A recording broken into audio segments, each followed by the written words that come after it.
সূত্রে আমরা মুসলমান হয়ে জন্মেছি। সুবহানাল্লাহ। দাম আছে না নাই? মান আরাফা নফসাহু ফাকাদ আরাফা রাব্বাহু। এটা কোরআন হাদিস না, এটা আল্লাহর ওলিদের কথা। যে নিজকে চিনতে পারবে সে তার আল্লাহকেও চিনতে পারবে। আজকে চিন্তা করে দেখেন, আল্লাহ হিন্দুর ঘরে, বৌদ্ধর ঘরে, খ্রিস্টানদের ঘরে আমাদেরকে না পাঠায়া মুসলমানদের ঘরে আমাদের পাঠাইছে। এখান থেকে প্রমাণ হলো রুহের জগতে আল্লাহ আমাদের রুহকে পছন্দ করেছে। সুবহানাল্লাহ বলেন না কেন? কোন জগতে? রুহের জগতে আমাদের রুহকে পছন্দ করে সরাসরি মুসলমানদের ঘরে আমাদের কবুল করেছেন। এজন্য খুশি না বেজার? তাহলে জবান খুলে বলি আলহামদুলিল্লাহ। আল্লাহর প্রশংসা করার 2 নম্বর কারণ হলো আল্লাহ আমাদেরকে শুধু মুসলমানের ঘরে কবুল করে নাই, আল্লাহ আমাদেরকে বিশ্ব নবীর উম্মাত হিসাবে কবুল করেছে। খুশি না বেজার? বিশ্ব নবীর উম্মাত। ভাই ভাই পিছনে এরকম গল্প করলো। হ্যাঁ, তো এখন হযরত আদম আলাইহিস সালাম রাস্তা দিয়ে যাচ্ছিলেন, যাওয়ার সময় দেখে তার বেটা শীষ আলাইহিস সালাম বসে আছে, কিন্তু বসার সাইজ নাই। আপনারা কিন্তু বসার একটা সাইজ আছে না নাই? এই যে আপনারা বসেছেন খুব সুন্দর, আবার বেয়া সাইজে বসা আছে। যদি কেউ 29 তারিখে ভোট লিয়া 30 তারিখে ঘোষণা দেয় আর ক্ষমতার চেয়ারে বসে কয় হামাক উঠাইকে, এটাও কিন্তু একটা বসা। এখন কথা ঠিক কিনা?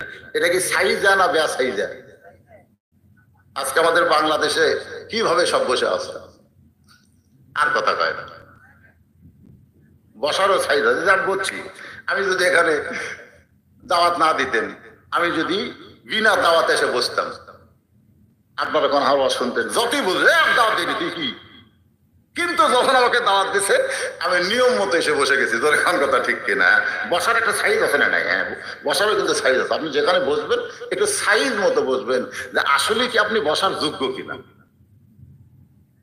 বসার যোগ্য কিনা। এই কোরআনের মাহফিলে পাইকারি হারে সবগুলো বসতে পারবে না, কেবলমাত্র আহলে কোরআন যারা, কোরআনের হক যারা, তারাই কেবল বসতে পারে। যেরকম ঠিক কিনা? এত শোভা না, আপনি দাঁড়িয়ে ঘুরতে পারেন, কিন্তু এখানে বসার যোগ্যতা লাগবে। ভাই রে, মন চাইলেই বসতে পারবে না, অনেকেই বাইরে ঘুরতেছে। যে যোগ্যতা লাগবে সেই যোগ্যতা কি সবার অর্জন হয়েছে? আপনাদের হয়েছে। সুবহানাল্লাহ। আপনাদের বসার সাইজ ভালো, খুব সুন্দর হয়ে বসে আছেন। আদম সালাম দেখে শীষ আলাইহিস সালাম বসে আছে, কিন্তু বসার সাইজ নাই, বেয়া সাইজ। তো বলে বাবা শীষ এরকম বেয়া সাইজ হয়েছে কেন? বলে আমার মধ্যে একটু গরম গরম ভাব। বোঝেন না? ক্ষমতার চেয়ার ফেলে 2-1টা গরম হয় না? আমাকে চিনিস? আমি কার দল করি? আমার দল এখন ক্ষমতায়। আপনারা বলেন তো, কোন লোক যদি বলে আমার দল ক্ষমতায়, তার ঈমান আছে না গেছে? কি না গেছে? কারণ আল্লাহ সূরা মুলকের প্রথমেই বলেছেন, তাবারাকাল্লাযী বিয়াদিহিল মুলকু ওয়া হুয়া আলা কুল্লি শাইইন কাদির। গোটা পৃথিবীর রাজত্ব, কর্তৃত্ব, মালিকানা কার হাতে? সমস্ত ক্ষমতার মালিক কে? তাহলে কেউ যদি বলে আমার দল ক্ষমতায়, তার শিরক হয়ে যাবে। কোন দল ক্ষমতায় নাই, ক্ষমতায় আছে আমার আল্লাহ। ধরে দন ঠিক কিনা? কিন্তু বর্তমান বাংলাদেশের পরিবেশে আল্লাহর ক্ষমতা মনে হয়। এখনই আপনাদের যদি বলি ভাই, এই আপনারা দেখাবেন এই সাইড যেটা দেখতেছেন হুজুর, এটা উমুকের। ওই সাইড দেখতেছেন ওরা ডাক্তার জালালের। ওই সাইড দেখতেছেন উমুকের। মানে বেটা বেটা সব কিছু, সবই যদি তোমাকে হয় আল্লাহর, তখন বলতেছে আল্লাহটা দেখবার গেলে 2 মিনিট হাঁটা লাগবে। 2 মিনিট হাঁটতে হাঁটতে যা বলতেছে, এই যে দেখতেছেন এখানে আল্লাহর কিছুই ছিল না। এই 10 শতক আমরাই আল্লাহ দান করছি। কথার সাইজ দেখে, এখানে আল্লাহর কিছুই ছিল না হুজুর। এই বন্দরে আল্লাহর কিছুই ছিল না। এই 10 শতক আমরাই আল্লাহ দান করছি, আর আমরাই টাকা পয়সা দিয়ে আল্লাহকে একটা ঘর বেঁধে দিছি। ফেরেশতা বলতেছে, আল্লাহ এই দেশের নাম কি, যে দেশে তোমার কিছুই নাই? আল্লাহ বলতেছে, ওই দেশের নাম হলো বাংলাদেশ রে। ওই দেশে আমার মতন গরিব কেউ নেই। বর্তমানে বাংলাদেশের পরিবেশে আল্লাহ হচ্ছে সবচাইতে গরিব। জোরে কোন কথা ঠিক কিনা? ঠিক না? আল্লাহর ঘর বানাতে ভিক্ষা করা লাগে। আজকে প্রাইমারির জন্য কোনো ভিক্ষা নাই, হাই স্কুলের জন্য কোনো ভিক্ষা নাই, কলেজ ভার্সিটির জন্য কোনো ভিক্ষা নাই, কিন্তু আল্লাহর ঘর বানাতে আমাকে ভিক্ষা করা লাগে। দেও বাবা, দেও বাবা, না দিলে হচ্ছে না বাবা। ফেরেশতাটা আল্লাহ, এটা কোন দেশ? তোমার ঘর বানাতে ভিক্ষা করে। এই দেশের নাম কি? কথা কন না কেন? সেই দেশের নাম কি? পৃথিবীর কোন দেশে আল্লাহর ঘর মসজিদ করার জন্য মানুষের কাছে ভিক্ষা চাওয়া লাগে না।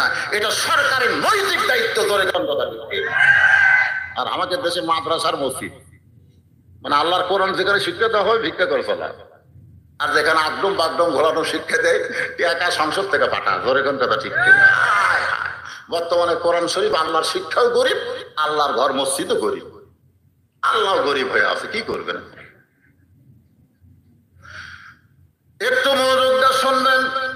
আমি যে আয়াতে কারিমা আপনাদের সামনে আলোচনা করব, সে আয়াতটা হলো ফাযকুরুনি আযকুরকুম ওয়াশকুরুলি ওয়ালা তাকফুরুন।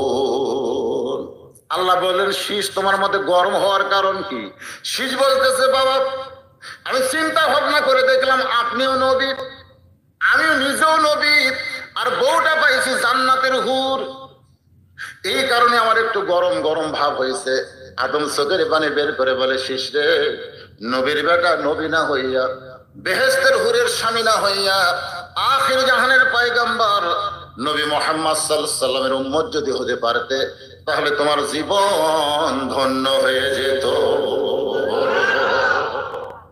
দেখছেন, আদম তার ছেলেকে বুঝাচ্ছে, নবীর বেটা নবী না হইয়া, বেহেশতের হুরের স্বামী না হইয়া, আখির জাহানের পয়গম্বরের উম্মত যদি হতে পারতে, তোমার জীবন ধন্য হয়ে যেত।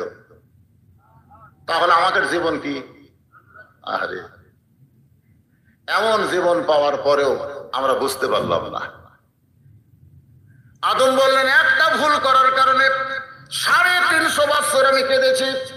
শুধু কাঁদি নাই, কানতে কানতে আমার গালের গোস্ত পছন্দ ধরে গেল। এক সময় গোস্ত খসে গিয়ে ভিতরের দাঁতগুলো প্রকাশ পাইল। এরপরেও আল্লাহ আমাকে মাফ করে না। কিন্তু সেই নবীর ওসিলা ধরার সঙ্গে সঙ্গে আল্লাহ আমার জীবনের তওবা কবুল করেছে। আমাদের ব্যাপারে আদম বলতেছে, শিশরে, ওই নবীর উম্মতেরা যদি সারা জীবন পাপ করে, ভুলের কথা বলে নাই, সারা জীবন যদি পাপ করে, আর মাছের মাথার মতন সামান্য পানি যদি চোখের কোনায় বের করে, বলে আল্লাহ বিশ্ব নবীর উম্মতের খাতিরে মাফ করে দাও, আল্লাহ সঙ্গে সঙ্গে তার জীবনের গুনাহ মাফ করে দিবে। শীষ আলাইহিস সালাম বললেন, বাবা নবীর বেটা নবী না হয়ে, বেহেশতের হুরের স্বামী না হইয়া, ওই নবীর উম্মত যদি হতে পারতাম, তখন আমার জীবন ধন্য হয়ে যেত।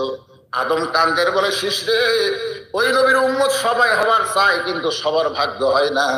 ওই নবীর উম্মত হতে গেলে ভাগ্য লাগে। এখন আপনারা বলেন আমাদের ভাগ্যটা কেমন? কথা কয় না। এখন বুঝতেছেন না, আসরের ময়দানে গেলে বুঝবেন। বুখারী শরীফের হাদিস, আমরা সব নবীর কাছে যাব, কোন নবী আমাদের দিকে তাকানোর সুযোগ পাবে? সমস্ত নবী বলবে, এত দেরি করছো কেন? বিশ্ব নবীর কাছে যাও, আমাদের নবী কেবলমাত্র শাফাতের কান্ডারি। এই জন্য সবাই জবান করে বলেন আলহামদুলিল্লাহ। এখন আসেন, যে কোরআনের ওয়াজ শুনবেন, এত রাত ধরে জেগে আছেন, সেই কোরআনটা কেমন কিতাব? 104 খানা কিতাব আল্লাহ দুনিয়াতে পাঠাইছে, 104 খানা, তার মধ্যে 103 খানা রহিত হয়ে গেছে। আজ থেকে 1500 বছর প্রায় হচ্ছে আর কি কোরআনের বয়স এই দুনিয়াতে আসা। ধরেন 1450 বছর। এই 1450 বছরের মধ্যে এই কোরআনের ভিতরে কেউ হাত দিবার পারছে? কেন পারে নাই? কি জন্য পারে নাই? কোরআন হচ্ছে লহে মাহফুজ থেকে দুনিয়াতে পাঠানোর পরে আল্লাহর শিকার। ইন্না নাহনু নাযালনা যিকরা ওয়া ইন্না লাহু লাহাফিজুন। আমি সেই কোরআন থেকে ছোট্ট একটা আয়াত আপনাদের সামনে আজকে আলোচনা করব।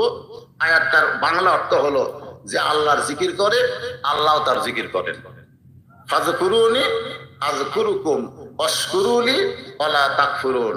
আল্লাহ বলেছেন তোমরা শুকরগুজারি হও, ওয়ালা তাকফুরুন, তোমরা কুফরি করো না। এটা হলো আয়াতের শাব্দিক অর্থ। এখন আসেন, এখানে আল্লাহ জিকিরের কথা বলেছেন। আমাদের বাংলাদেশে একটা পার্টি আছে, নাম হলো জাকের পার্টি। আছে না নাই? আপনাদের এই বন্দর এলাকায় আছে জাকের পার্টি। ওরা নামই দিছে জাকের পার্টি। ওরা জিকির করে। আবার দয়াল বাবার দরবারেতে কেউ ফিরে না খালি হাতে। আপনারা বলেন তো, কেউ যদি বলে দয়াল বাবার দরবারেতে কেউ ফিরে না খালি হাতে, এটা কি তাওহীদ না শিরক? সবাইকে বলা লাগবে। কেন শিরক হলো? কারণ যেখানে দয়াল বাবা বলতেছে ওখানে বাবা না বলে আল্লাহ বলা লাগবে। ধরে কারণ কি বলা লাগবে? যদি এইভাবে বলে আমার দয়ার আল্লাহর দরবারেতে কেউ ফিরে না, ঠিক আছে না নাই? তাহলে বাবার জায়গা কি ঢুকান লাগবে? আল্লাহ। আর ধরে কারণ কি ঢুকা লাগবে? কারণ জিকির কেবলমাত্র আল্লাহ ছাড়া অন্য কারো জিকির করা যাবে না। যেরকম একটা কাজী নজরুল ইসলাম একটা নবীর শানে একটা নাত রেখেছিল, কিন্তু ওখানে ভুল করছে। নবী মোর পরশমণি, নবী মোর সোনার খনি, নবী নাম জপে যেজন সেই তো দোজাহানের ধনী। নবীর নাম কিন্তু জপা যাবে না। কেউ যদি সারা জীবন জিকির করে নবী নবী নবী নবী নবী নবী নবী নবী, একটা সওয়াব পাবে না। কবি নজরুল ইসলাম এই জায়গায় ভুল করছে। এখানে বলা লাগতো নবী মোর পরশমণি, নবী মোর সোনার খনি, নবী নাম ভাবে যেজন। হ্যাঁ, যদি বলে ভাবে যেজন, ভাবে যেজন তাহলে জায়েজ আছে, কিন্তু জপে যেজন তাহলে হারাম হবে। কারণ আল্লাহর জিকিরের মধ্যে নবীকেও ঢুকানো, কথা কন, নবীকেও ঢুকানো যাবে না। খুব খেয়াল করবেন। ফাযকুরুনি আযকুরুকুম, আল্লাহ বলেছেন যে আমাকে জিকির করে আমি আল্লাহ তার জিকির করি। এই জিকিরটা কি রকম? আল্লাহর একজন মস্ত বড় পয়গম্বর ছিল, নাম হলো নূহ নবী। জোরে বলেন নাম কি? নূহ নবী শুকনা জায়গায় একটা নৌকা বানাচ্ছেন। এমন সময় এক বুড়ি মানুষ লাঠিতে ভর দেশে বলে বাবা নূহ, এই শুকনা জায়গায় নৌকা বানানোর কারণ কি? নূহ বলতেছেন বুড়িমা, বন্যা নামক একটা গজব আসবে, সেই গজবে গোটা পৃথিবীর মানুষ ধ্বংস হয়ে যাবে। কেবলমাত্র নৌকার ভিতরে যাদের জায়গা হবে তারা কোনোদিন ধ্বংস হবে না। বুড়ি বলতেছে বাবা নূহ, বন্যা গজবে সবাই যদি তোমার নৌকায় উঠতে চায়, এত ছোট নৌকার ভিতরে এত মানুষের জায়গা কেমনে হবে? নূহ বলতেছে বুড়িমা, এই নৌকাতে চলার শর্ত হলো কেবলমাত্র ইমানদার বান্দা বান্দি যারা নৌকার ভিতরে জায়গা পাবে তারা, বেঈমানদের জায়গা নৌকার ভিতরে হবে না। সঙ্গে সঙ্গে বুড়ি বললেন লা ইলাহা ইল্লাল্লাহু নূহ নবিয়ুল্লাহ। আপনারা বলেন তো নূহ নবীর কলমা পড়লে কি আমাদের গুনাহ হবে? পৃথিবীতে একটাই জাত, যে জাতের মধ্যে কোনো হিংসা নেই, সেই জাতের নাম হলো মুসলমান। আপনি যদি এক খ্রিস্টানকে বলেন লা ইলাহা ইল্লাল্লাহ মুহাম্মদ রাসূলুল্লাহ বলো, তো ওরা বলবে না। যদি ইহুদিকে বলেন লা ইলাহা ইল্লাল্লাহ মুহাম্মদ রাসূলুল্লাহ বলো, ইহুদিরা কিন্তু বলবে না। কিন্তু মুসলমানকে যদি বলেন, ইহুদি যাদেরকে নবী বলে ওই মুসা কালিমুল্লাহর কলমা পড়তে আমাদের কোনো আপত্তি, খ্রিস্টানের যাকে নবী বলে ঈসা রুহুল আল্লাহ কলমা পড়তে আমাদের কোনো আপত্তি। কারণ মুসলমানের কোনো হিংসা নাই। সমস্ত নবীর কলমা পড়লে তারা জানে আল্লাহ তাদেরকে সওয়াব দিয়া দেয়।